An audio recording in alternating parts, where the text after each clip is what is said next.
first C stands for core. Second one will be core as well. And the accessory is something to complement what they want to achieve.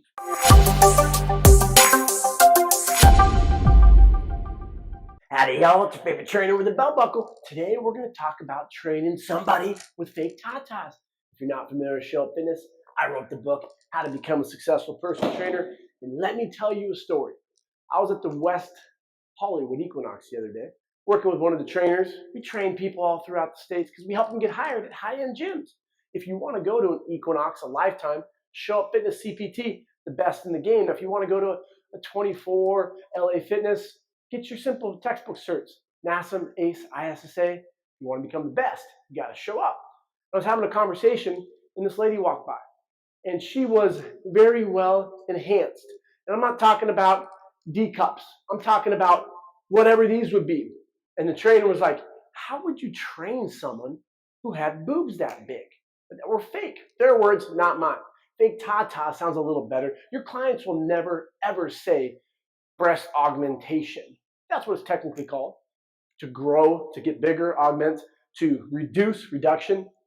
And so I told her about working with clients who've had breast augmentation. And she was fascinated by it. And it sparked an idea. We need to have a podcast. And that's exactly what we're doing. So we're going to bring on special guests, the experts, a plastic surgeon, people who've trained elite athletes. I've trained pretty much everybody out there, every type of person, because as a qualified trainer, you understand the human body, and that's what we teach at SUF-Fitness. The average textbook trainer understands their body.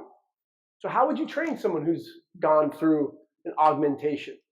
Is it through the armpit? Is it through muscles? Through the areola? Is it through the belly button? And we're going to have special guests come on, and we'll do a podcast. I'll teach you how to program in the beginning, but then we'll get into all the juicy stuff. Politically correctness out the window. What is it like to work with celebrities, weird stories? We'll talk about training OnlyFans. We'll talk about lawyers, juicy information, but we'll swing it back around to help you as a trainer, because this is not being addressed. You have like Mind Pump Media, you have Strength Podcasts, Jordan Ciat has a good one, but it's just them telling their stories about what they think it's like to become a trainer.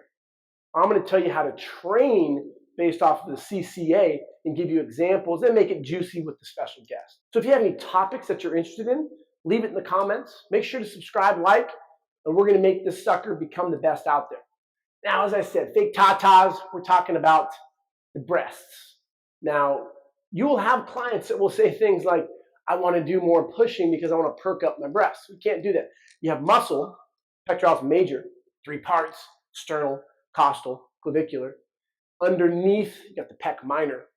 Then you have your rib cage, and then you have all your internal organs. On top of your pectoralis major muscle, you have adipose tissue, a mammary gland. And so you cannot change the shape of a mammary gland. You would need to get some type of reduction or augmentation. I've worked with a lot of clients who've had an augmentation. For the most part, what you're going to find is the first 2 to 4 weeks, depending on how conditioned they were beforehand, you're not going to do much, if anything. This is a great opportunity as a qualified trainer to reach out to the physician. Go to the consultation if you could. Might be a little personal because you're going to see everything. I've gone numerous times with clients, significant others, and it's an awesome opportunity to chat up the doc. Say, hey, you know what? I'd love to take you out to lunch, dinner. I will pay you your hourly rate because I want to find out what's going to be best for my client. To learning the contraindications. Love to learn more about the procedures that you're doing that you're specific to. And if you like what I have to say, we could set up a nice referral network where you send me clients and you know they're in great hands. Who's your trainer right now? Oh, you don't have one, doc? Let's come into one of our private facilities. I'll take you through an hour workout. First one's half off. Normally it's $300. It'll be $150 for you. And then if you like it, maybe you want to start training with me. Boom, there's a client. That's thinking bigger. Most trainers think down. Oh, I don't have any clients. Why aren't they falling from the skies? You got to get off your ass and do it. So if you have a client who needs to take some time off because of an augmentation, very common, especially West Hollywood, Santa Monica, La Jolla, be proactive, set up that relationship. And then what you're going to do is find out any contraindications from that physician, plastic surgeon, And then when they are given the green light to start working out, usually 2 weeks they can start walking. And again, depending on the type of surgery, if they cut the muscle, it can be very painful, maybe 4 to 6 weeks they're out. You need to learn about the healing process and what that physician suggests. You do not want to do anything they tell you not to do. So if they say you cannot use weights for 8 weeks, you can't use weights for 8 weeks. You have to respect that. You don't want to mess up the surgery that was just done. This costs a lot of money. We're talking 8, 12, 15 plus. If you're getting a mommy makeover, you're getting this tucked, you're getting bam back here, you're getting everything. So if they can afford plastic surgery, they can afford you. So here's a program that I designed for a client. They were 4 weeks post-op. They were already in a pretty darn good shape beforehand. They were walking around 2 weeks. We do a warm-up just to kind of see what's going on. I'm not going to be lifting my arms overhead, flexing over here. Nope, we're not doing that. We're keeping it all below the neck. If anything feels off, we do not do it. We're not going to do the obvious things, chest flies, bench press. We'll start with the most regressed exercise for that pattern, but we still do full body, all the movement patterns. Push, pull, hinge, squat, unilateral, transition when it's appropriate. Start out with some hip thrusts. We've done them before. This isn't a beginner. This is someone who's been training regularly. They just had to take a good 4 weeks off because of the surgery. We'll do some rows, which would be horizontal pull, and then a pay-off. I'm doing a pay-off here and not a plank. A plank could put a little too much pressure there, and we don't want that because of the isometric contraction. We'll do 3 rounds, really looking at facial expressions. If movement is slow, be mindful of it and find another best solution. 3 rounds, 12, 15 reps. You're getting back into it. Let them know they're probably going to be a little more sore than normal. Some things that you could also suggest, as long as the doctor agrees. Glutamine is a great post-recovery when it comes to surgery. All things that we'll talk about during the podcast. We'll have an FAQ at the end, answering questions from students who are in the program, people who are becoming certified personal trainers, or trainers that are out there, and you have unique case examples. I've literally trained every type of person out there. Talk about it in my book.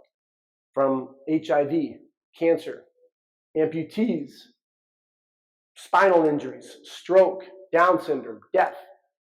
And so when you're that diverse and experienced, it's really helpful for you to ask someone and not go out there and trial by error and hurt anyone. After 3 rounds of this circuit, we'll get into the next CCA. Remember, the first C stands for core. Second one will be core as well. And the accessory is something to complement what they want to achieve. We don't do cardio in the first accessory because it's going to compromise force production. We typically do not like to do a single jointed exercise for this accessory, which can complement either the first C or the second C here. So for example, I wouldn't go hip thrust into rows into band walks. I can put band walks down here because the main focus here is optimizing tension and the intensity. Even if it's a beginner, you want to be able to get to the close to fatigue on those last couple reps. We're going to do reverse lunge. We're not going to do it up here. We're going to keep the weights down. Push-ups. We're going to regress it to the wall. See how we can do. You're going to get some movement in there. If we've been cleared for exercise, you don't go right into dumbbell pressing, bench pressing. You start with the most regress. I've worked with a lot of people who have ACL injuries. Our lead instructor in San Diego, Megan, next class starts in person for our internship, June 5th. 2 months, you will go out there and get hired wherever you want to go.